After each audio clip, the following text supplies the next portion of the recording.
इथे अर्ज भरायला आलेलो आहोत.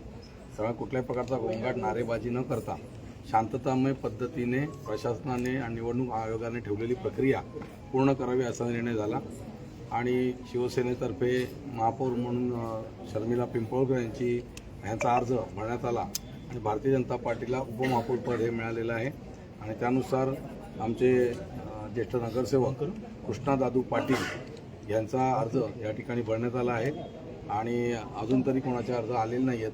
आशा बाळगतो की निवडणूक सर किती वर्षाचं हे महापौरपद असणार आहे? फॉर्म्युला कुठलाही अजून ठरलेला नाही आहे. बाकीची चर्चा थोडीशी प्रलंबित राहिलेली आहे.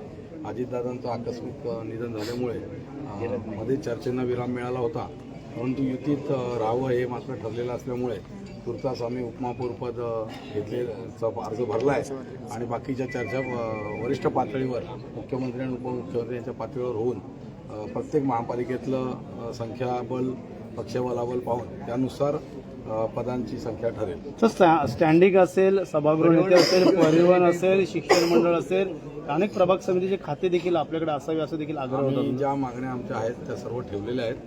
काल झालेल्या घटनेच्या पार्श्वभूमीवर पदांसाठीची मागणी वगैरे ही चर्चा करणं मला आता इथे संयुक्तिक वाटत नाही. आपण अजूनही शासकीय दुखवटा 3 दिवसाचा आहे, त्यातला आता दुसरा दिवस आहे. त्यामुळे हे पद हवं ते पद हवं वगैरे अशा ज्या काही भावना असतात आपल्या पक्षीय राजकीय वैयक्तिक त्या भावनांना थोडा आवर ठेवून आज आपण शांततेत हा फॉर्म भरूया. 3 दिवसानंतर आपल्याला सर्व परवाच्या दिवशी कळेल काय मागण्या आहेत आणि काय काय ठरलं आहे.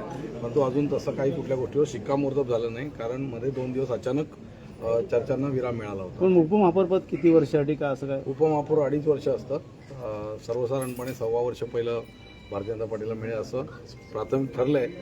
त्या अजून काही बाकीच्या चर्चा बाकी आहेत, नंतर काही फेरबदल झाले तर मला कल्पना नाही. तर ठाणे महानगरपालिकेत अनेक कामं जे रखडली गेली, का वाटतं येणाऱ्या काळात आपला भाजप असेल युती पक्ष म्हणून कशा वेळेची कामं केली? नक्कीच कामं पूर्ण होतील. एकतर नगरसेवकांमध्ये उत्साह आहे.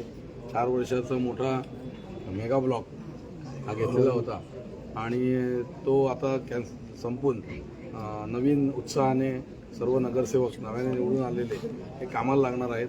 नागरिकांना देखील आपला हक्काचा प्रतिनिधी अडल्यानडल्याला हाक मारायला उपलब्ध होणार आहे आणि प्रशासनावरही राज्यात केंद्रात महायुतीचं सरकार असल्यामुळे स्वाभाविकच प्रशासनाला देखील चांगल्या प्रकारची गती येईल आणि ठाणे महानगरपालिकेच्या विकासाची कामं अप्रतिम पद्धतीने पार पडतील यावर माझा विश्वास आहे. गटनेते पदापदी कशामध्ये पदांची मागणी केली का?